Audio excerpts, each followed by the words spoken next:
মহুয়া Mukherjee, tower 1-3E। South সিটিতে election এসে গেছে। আগে বেশ প্রতি বছরে একবার করে আসতো, এখন 3 বছরে আসে। আগে আমার বেশ ভালো লাগতো, জানেন, মনে হতো প্রতি বছর একটা বাৎসরিক অনুষ্ঠানের মতো। ইলেকশন মানে একটা বিশাল উত্তেজনার ব্যাপার। তো যাই হোক, 3 বছর পরে এসেছে, সেই জন্য উত্তেজনাটা আরো বেশি। কিন্তু উত্তেজনার সাথে সাথে একটা দায়িত্বও আছে আমাদের। ভেবে চিন্তে ভোট করতে হবে, কারণ যাদের হাতে আমরা তুলে দেবো ভোটের ভার, তারা কিন্তু আগামী 3 বছর আমাদের জীবন ধারণের অনেক কিছুই নিয়ন্ত্রণ করার অধিকার পেয়ে যাবেন। সেই জন্য একটু ভেবে চিন্তে ভোট দিতে হবে। এবার সমস্যাটা হচ্ছে, ভেবে চিন্তে তো দেবো, কিন্তু ভোটটা কাকে দেবো? সব গ্রুপই তো বলে আমার ক্যান্ডিডেট ভীষণ ভালো, আমাদের ভোট দিন, আমাদের ভোট দিন। এবং যদি আপনি ক্রেডেনশিয়াল লিস্ট দেখেন, সবাই সত্যি বলছি ভীষণ ভালো, ভীষণ প্রফেশনালি ওয়েল এস্টাবলিশড। তাহলে ভোটটা কাকে দেবো আর কি করে ডিসাইড করবো? তা ভাবতে ভাবতে এবং বহু বছর বোর্ডে থাকার সুবাদে আমার যেটা মনে হয়েছে জানেন, ভোট তাকে দেওয়া উচিত যাকে আমি পার্সোনালি জানি, অ্যাজ আ হিউম্যান বিং। হ্যাঁ, তিনি কতটা অথেন্টিক, তিনি যদি একটা প্রমিস করেন তাহলে সেই প্রমিসটা তিনি রাখেন, নাকি শুধুই কথার কথাই বলেন এবং পাওয়ারে আসলে অন্যরকম হয়ে যায়।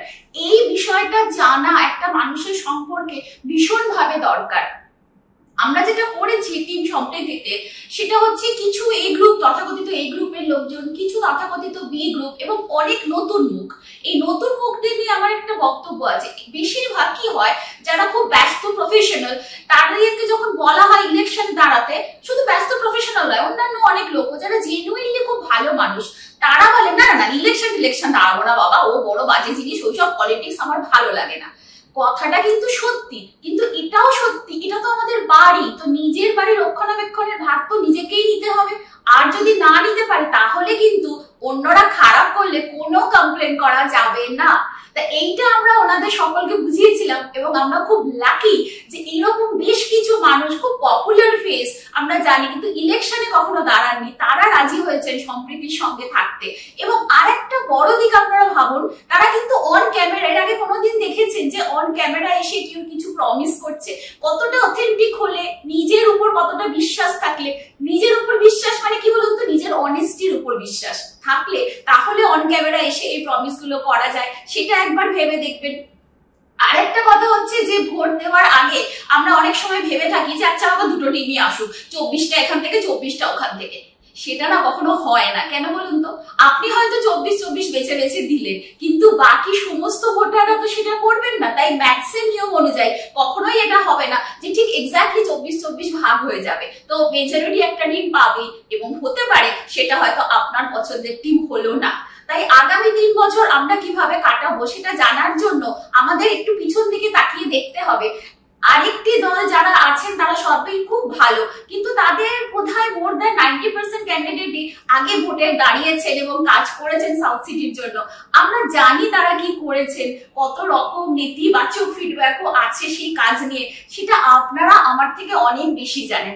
আমার অনুরোধ হচ্ছে যে ফিল্ডে দাঁড়িয়ে কাজ করতে হবে, কোনো কাজই ছোট নয়।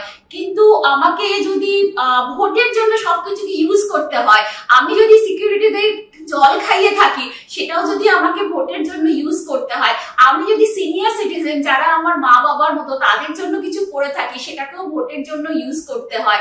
রবীন্দ্র জয়ন্তীর মতো জায়গায় যদি জিন্দাবাদ বক্তৃতা দিতে হয় এবং এবং যেখানে প্রতি বছর রেসিডেন্টদের মিষ্টির প্যাকেট দেওয়া হয় না, সেটাই বছর দেওয়া হয় শুধু তাদের কাছে পৌঁছানোর জন্য, তাদেরকে ভোটের কথা বলার জন্য, সেটা হয়তো খুব একটা সুস্থ রুচির পরিচয় নয় আমার কাছে। আপনাদের কাছে কি?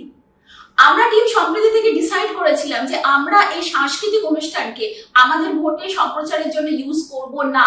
এখানে নৈতিকতার পার্থক্য, আমরা নৈতিকতা মেনে চলি এবং ওই বললাম, আপনি বলতেই পারেন আমি কি গ্যারেন্টি দিচ্ছি যে যদি টিম সম্প্রীতি আসে তাহলে আগামী 3 বছর আমাদের কোয়ালিটি অফ লাইফ একটা বিশাল ইমপ্রুভ করে যাবে?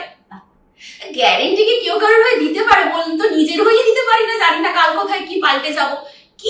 কিন্তু সায়েন্সের স্টুডেন্টরা একটা কথা বলতে পারি যে একটা জিনিস যখন একটা মানুষকে বহু বছর ধরে চিনি, কারোকে 15 বছর, কারোকে 12, কারোকে 7 বা কারোকে 3 বছর, তখন তাদের নেচার যেটা দেখেছি সেটাকে যদি এক্সট্রাপোলেট করি, তাহলে আমি বলতে পারি যে এনারা সবাই খুব সৎভাবে কাজ করবেন এবং সত্যের পথে থেকে যতটা সম্ভব আমাদের নিজেদের বাড়ি রক্ষার জন্য দায়িত্ব নেওয়া যায় তারা নিশ্চয়ই সেটা নেবেন।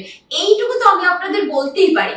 আর একটা কথা, ভোট তো আবার আসবে, এটাই তো শেষ নয়।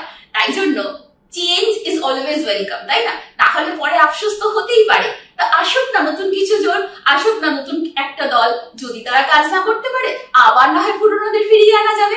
3টে তো মাত্র বছরের কথা, তাই না? সবশেষে একটা কথা বলি, ভোট যাই হোক না কেন, ভোটের রেজাল্ট যাই হোক না কেন, আমরা যেন নিজেদের মধ্যে সম্পর্কটা সবসময় বজায় রাখতে পারি।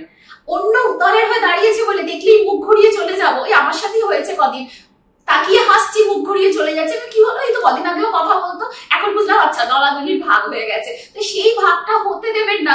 ভোটের দিন কিন্তু একটা বেশ উৎসবের মতো ব্যাপার হয়, সবাই ওখানে আমরা একসাথে খাওয়া দাওয়া করি। আমি নিজেই তো আগের বছর অন্য টিমের কাছে গিয়ে বসে খাচ্ছিলাম। তো এই যে ব্যাপারটা, সেটা বজায় রাখবেন, সুসম্পর্ক বজায় রাখবেন, কারণ ভোট তো আসবে যাবে, কিন্তু আমরা প্রতিবেশী ছিলাম, প্রতিবেশী আছি এবং প্রতিবেশী থাকবো। সকলের সুখে দুঃখে বিপদে আপদে আমরা একে অন্যের পাশে থাকবো, এটাই আপনাদের কাছে আবেদন। তাই সবাই ভোট করবেন, কিন্তু সকলের মধ্যে সম্প্রীতি বজায় রাখবেন। নমস্কার।